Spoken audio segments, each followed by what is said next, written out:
Om Swastiastu. Perkenalkan, nama saya Putu Aditya Parama Ananda dengan NIM 2311031111 presensi 22. Di sini saya mengajak anak sekolah dasar. Coba kenalkan dulu, Dek.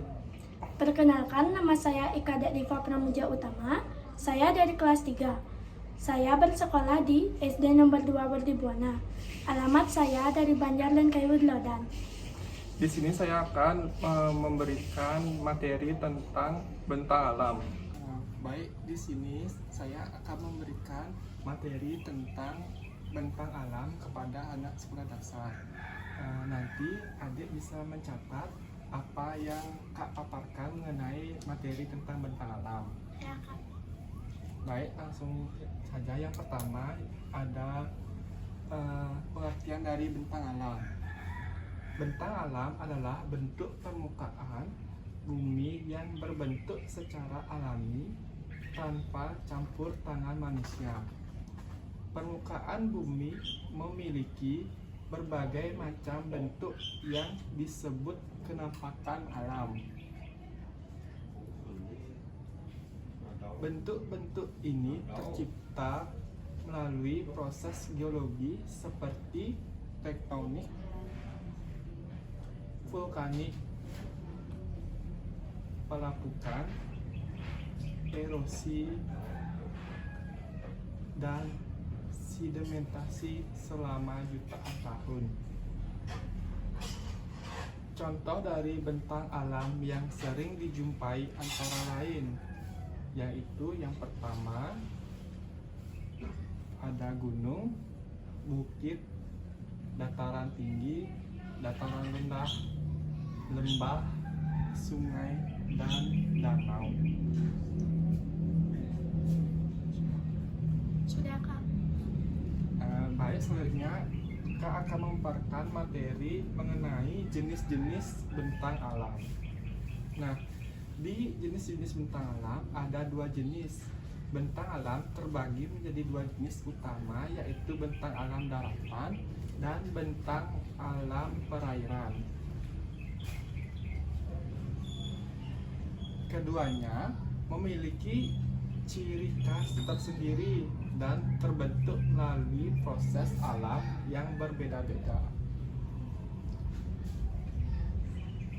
Yang pertama, Kak akan menjelaskan jenis bentang alam daratan. Nah, bentang alam daratan adalah bentuk permukaan bumi yang tidak digenangi air secara permanen dan terbentuk secara alami. Bentang alam ini menjadi tempat utama bagi manusia untuk hidup, bercocok tanam, dan melakukan berbagai aktivitas lainnya. Selanjutnya yang kedua ada bentang alam perairan. Bentang alam perairan adalah bentuk permukaan bumi yang digenangi air secara alami dan menjadi bagian penting dari ekosistem bumi. Perairan ini bisa berupa air tawar maupun air asin dan berperan besar dalam kehidupan manusia, mulai dari sumber mata air, jalur transportasi, hingga tempat mencari ikan dan wisata. Selanjutnya yaitu jenis kenampakan alam, buah alam dan kenampakan buatan serta peran dalam kehidupan. Yang pertama, kenampakan alam. Kenampakan alam adalah segala sesuatu yang terdapat di permukaan bumi dan terbentuk secara alami tanpa campur tangan manusia. Kenampakan alam terbentuk melalui berbagai proses geologis dan klimatologis yang terjadi dalam jangka waktu yang sangat panjang. Proses-proses tersebut meliputi aktivitas vulkanik, pergerakan lempeng tektonik, erosi akibat angin dan air, sedimentasi, serta perubahan iklim. Kenampakan alam ini tersebar di berbagai wilayah dan memiliki karakteristik yang berbeda-beda tergantung pada kondisi geografis. Wilayah pegunungan misalnya cenderung memiliki tanah yang subur dengan udara yang sejuk. Sementara wilayah pantai memiliki ekosistem laut yang kaya dan mendukung kehidupan. Selanjutnya, contoh dari penampakan alam yaitu yang pertama ada sungai. Sungai adalah aliran air yang mengalir secara terus-menerus dari tempat yang tinggi ke tempat yang lebih rendah. Biasanya menuju laut, danau, atau sungai lainnya. Sungai terbentuk secara alami dari curah hujan yang mengalir di permukaan tanah dan terkumpul di alur tertentu. Aliran sungai bisa kecil atau besar, tergantung dari volume air dan luas daerah tangkapannya. Yang kedua ada danau. Danau adalah suatu cekungan besar di permukaan bumi yang berisi oleh air dan dikelilingi oleh daratan. Air di danau bisa berasal dari air hujan, air sungai, mata air, atau dari lelehan es. Danau bisa terbentuk secara alami seperti akibat letusan gunung berapi atau pergeseran tanah. Yang ketiga ada bukit. Bukit adalah bagian dari permukaan bumi yang menonjol dan lebih tinggi dari daerah di sekitarnya, sehingga tidak setinggi gunung. Bukit biasanya memiliki lereng yang landai dan puncak yang tidak terlalu tajam. Bukit bisa terbentuk secara alami akibat proses pengangkatan tanah, pelipatan lapisan bumi, atau hasil dari erosi yang terjadi selama waktu yang sangat lama. Apakah Kak bisa lanjut ke materi selanjutnya? Bisa, Kak. Baik, untuk selanjutnya itu ada yang ketiga ada lembah. Lembah adalah bagian permukaan bumi yang terbentuknya rendah dan memanjang, terletak di antara dua bukit atau pegunungan. Lembah biasanya terbentuk akibat proses erosi oleh air sungai atau karena pergerakan lempeng bumi yang menyebabkan tanah turun di antara dua bagian yang lebih tinggi. Yang keempat ada gunung. Sebelum Kak menjelaskan tentang gunung, Kak ingin bertanya kepada adik, apa yang bisa adik ketahui tentang gunung? Definisikan coba apa itu gunung? Yang saya ketahui tentang gunung adalah bagian dari bentang alam daratan yang berbentuk tinggi dari permukaan bumi. Benar sekali, gunung adalah bagian dari permukaan bumi yang menjulang tinggi dibandingkan dengan daerah di sekitarnya. Biasanya terbentuk karena aktivitas geologis seperti pergerakan lempeng bumi atau letusan gunung berapi. Gunung memiliki lereng yang curam, puncak, dan seringkali dikelilingi oleh lembah atau bukit. Jika gunung tersebut masih menunjukkan aktivitas seperti mengeluarkan asap, lava, atau gempa kecil, maka disebut gunung berapi. Nah, selanjutnya Kak ingin bertanya lagi, apakah adik tahu jenis gunung yang adik ketahui? Jenis gunung yang saya ketahui ada dua. Yang pertama, gunung berapi, dan yang kedua, gunung aktif. Wah, benar sekali. Selanjutnya, Kak akan menjelaskan tentang penampakan buatan. Penampakan buatan adalah bentuk permukaan bumi yang dibentuk atau diubah oleh aktivitas manusia untuk tujuan tertentu seperti untuk infrastruktur pembangunan atau kebutuhan ekonomi. Penampakan ini tidak terbentuk secara alami tetapi merupakan hasil dari usaha dan perencanaan manusia yang mengubah kondisi alam untuk memudahkan kehidupan sehari-hari. Baik, selanjutnya Kak akan menjelaskan contoh dari bentang kenampakan buatan, yaitu yang pertama sawah. Sawah adalah lahan pertanian yang digunakan untuk menanam padi dengan sistem pengairan yang terkontrol. Biasanya tergenang air. Sawah biasanya terletak di daerah yang datar atau sedikit miring dan dilengkapi dengan saluran irigasi untuk mengalirkan air yang diperlukan bagi pertumbuhan padi. Yang kedua itu ada waduk. Waduk adalah danau buatan yang dibangun oleh manusia dengan tujuan menyimpan dan mengatur pasokan air untuk berbagai keperluan. Contohnya seperti irigasi, pembangkit listrik tenaga air atau PLTA, penanggulangan banjir, atau penyediaan air bersih. Waduk terbentuk dengan cara membendung air sungai atau tanah yang mengalir melalui saluran tertentu menggunakan bendungan sehingga menciptakan sebuah cekungan besar yang berisi air.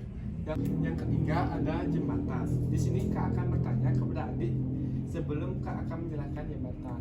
Nah, apa yang adik ketahui tentang definisi jembatan? Yang saya ketahui tentang jembatan adalah sebuah struktur untuk menghubungkan dua area yang terpisah. Nah, benar sekali. Untuk terkait jembatan adalah sebuah struktur yang dibangun untuk menghubungkan dua area yang terpisah oleh rintangan seperti sungai, lembah, jalan, atau badan air lainnya. Jembatan memudahkan transportasi antara kedua sisi. Jembatan bisa dibuat dari berbagai bahan seperti beton, besi, kayu, dan batu, tergantung pada fungsi, lokasi, dan kebutuhan teknis pada jembatan.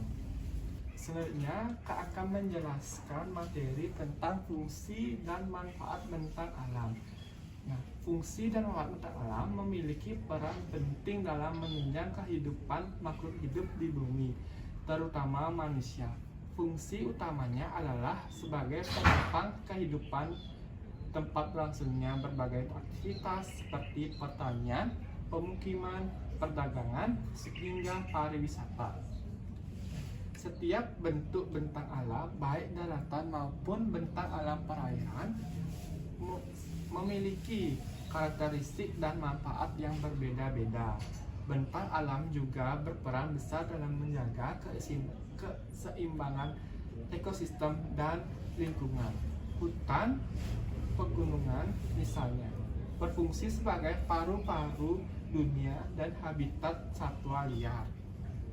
Keanekaragaman bentang alam pun turut mempengaruhi budaya dan pola hidup masyarakat setempat. Nah, Kak akan melanjutkan materi yaitu pengaruh bentang alam terhadap iklim dan cuaca. Daerah pegunungan misalnya cenderung memiliki suhu udara yang lebih rendah dan sejuk dibandingkan dataran rendah karena ketinggiannya semakin tinggi suatu tempat dari permukaan laut, semakin dingin pula suhunya. Oleh karena itu, wilayah pegunungan sering memiliki iklim yang sejuk dan berkabut. Secara curah hujan yang tinggi karena awan tertahan pada lereng gunung. Dataran rendah umumnya memiliki suhu udara lebih panas karena berada dekat dengan permukaan laut. Daerah pantai juga dipengaruhi oleh angin laut dan angin darat yang bisa membawa kelembapan tinggi, sehingga sering mengalami cuaca lembab atau hujan ringan. Bentang alam seperti hutan juga dapat menurunkan suhu udara di sekitarnya dan membantu menjaga kelembapan serta menghasilkan oksigen yang mengaruhi kualitas udara. Selanjutnya, Kak akan menjelaskan mengenai perbedaan bentang alam dan bentang buatan. Sebelum Kak memaparkan materi, apakah Adik tahu apa perbedaan dari bentang alam dan bentang buatan? Belum, Kak. Nah, karena adik belum tahu apa perbedaannya, di sini Kak akan menjelaskan perbedaan bentang alam dan bentang buatan. Yang bentang alam dan bentang buatan merupakan dua jenis bentuk permukaan bumi yang berbeda berdasarkan cara terbentuknya. Bentang alam adalah bentuk permukaan bumi yang terbentuk secara alami tanpa campur tangan manusia. Contohnya meliputi gunung, sungai, lembah, pantai, laut, dan dataran tinggi. Bentang alam terbentuk akibat proses geologis seperti letusan gunung berapi, pergerakan lempeng bumi, erosi, dan sedimentasi. Keberadaannya bersifat alami dan menjadi bagian dari sistem ekologi yang mendukung kehidupan manusia dan memiliki makhluk hidup lainnya. Nah, sementara itu, bentang buatan adalah bentuk permukaan bumi yang dibentuk oleh aktivitas manusia untuk tujuan tertentu seperti ekonomi, transportasi, pertanian, dan permukiman. Contohnya antara lain sawah, waduk, bendungan, pelabuhan, jalan raya, dan jembatan. Bentang buatan tidak terjadi secara alami, melainkan hasil dari perencanaan dan pembangunan yang bertujuan untuk mempermudah kehidupan manusia atau menunjang pembangunan wilayah. Sekian materi yang kakak berikan. Sebelum lanjut ke berikutnya, kakak mau ingin bertanya sedikit mengenai tadi kakak sudah memaparkan mengenai contoh bentang alam dan contoh bentang buatan. Nah, kak akan bertanya ke adik, apakah sawah termasuk ke dalam bentang alam atau bentang buatan? Menurut saya yang sudah kakak jelaskan tadi, sawah termasuk ke dalam bentang alam buatan. Kenapa adik bisa bilang sawah itu termasuk ke dalam bentang buatan? Coba dijelaskan apa yang adik ketahui. Karena dibentuk dan dikelola oleh manusia, bukan terbentuk secara alami oleh proses alam. Baik, berarti tadi adik IPA sudah mendengarkan dan mencatat apa yang kak berikan mengenai bentang alam, contoh dari bentang alam, buatan, dan bentang alam.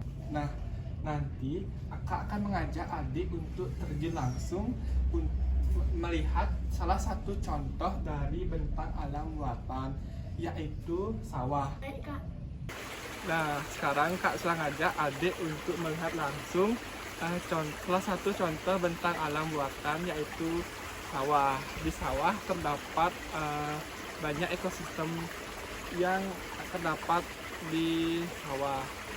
Nah, di sawah juga terdapat sistem irigasi. Di Bali juga dikenal sebagai subak. Sebelumnya adik tahu nggak itu subak itu apa? Enggak, Kak. Subak adalah sistem irigasi yang terkenal di Bali. Subak mencerminkan hubungan harmoni antara manusia, alam, dan Tuhan. Subak juga mengusung konsep Trihita Karana. Nah, Kak akan mengajak adik untuk berkeliling untuk melihat sawah yang ada di sini. Ya.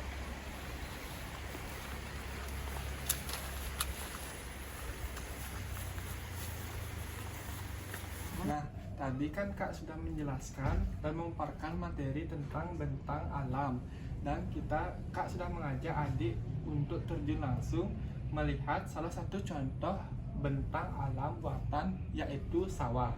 Selanjutnya Kak akan memberikan sedikit kuis untuk adik. Apakah tadi adik mendengarkan dan memahami materi yang Kak berikan atau tidak? Nah, langsung saja untuk adik bisa menjawab kuis yang telah disediakan. Bisa diklik untuk startnya. Apa yang dimaksud dengan penampakan buatan?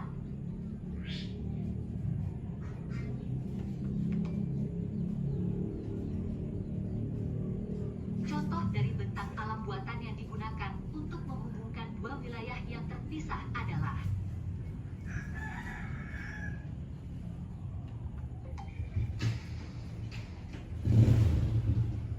kenampakan buatan apa yang digunakan untuk menyimpan air dalam jumlah besar untuk keperluan irigasi, pembangkit listrik, atau pengendalian banjir.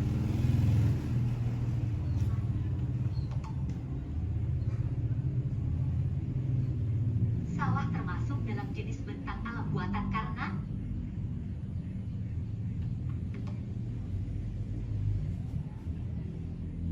sungai merupakan contoh bentang alam perairan yang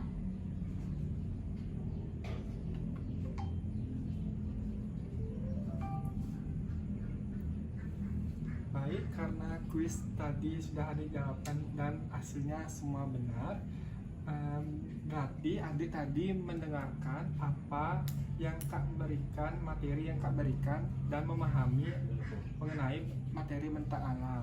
Baik, itu tadi video pemaparan materi tentang bentang alam untuk anak sekolah dasar. Sekian dari saya tutup dengan Pramo Santi. Om Santi Santi Santi Om.